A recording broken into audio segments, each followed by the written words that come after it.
ያዙት እንግዲህ እንኳን ደህና መጡ።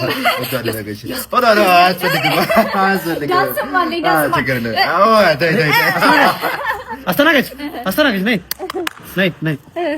ምንድነው ከስተመር ተለያያላችሁ? ለኔ አልተጨፈረም እኮ ማለት ለኔ አልተጨፈረማ። እኔ ማዝዤ ነበር ለሱ። ምንድነው እሱ ከዘዘው ወይን አንተ እኮ በየአይነት ነው ያዘዝከው። ወይን ቢሆንስ ወይን ታዲያ ብርቅ ነገር ነው ወይ? ቀላል ብር መሰለህ እንዴ? 400 ሺህ ብር እኮ ነው እኮ። ታዲያ ምን ለአንድ ነው የምታሽቀብጡት ማለት ነው? ደሃ ያስተናገደ የቤቱ ስታንዳርድ ነው። እኔ ምንም ማድረግ አልችልም። የቤቱ ስታንዳርድ እኮ ደሃ ያልሽኝ ነው። ላለው ታሸረግጃለሽ። ለኔ ግን እዚህ አይጨፈርልኝ ማለት ነው። በየአይነት አይፈቀድም አለ። በየአይነት አይጨፈርም። የኔ እናት የሰው ልጅ በቆመበት አይቀርም። አንድ ቀን ተለውጭ ያሳይሻለሁ። ያኔ ታሸረግድሽኛለች።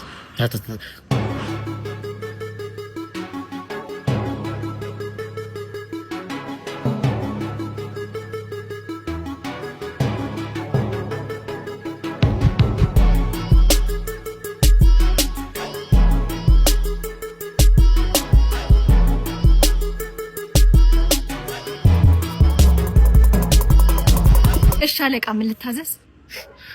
አስታወሽኝ? እኔ እንጃ።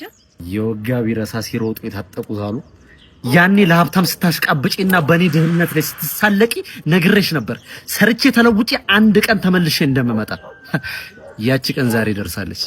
በያውን ቶሎ አምጪልኝ። እሺ ምን ላምጣ? 2 በየአይነት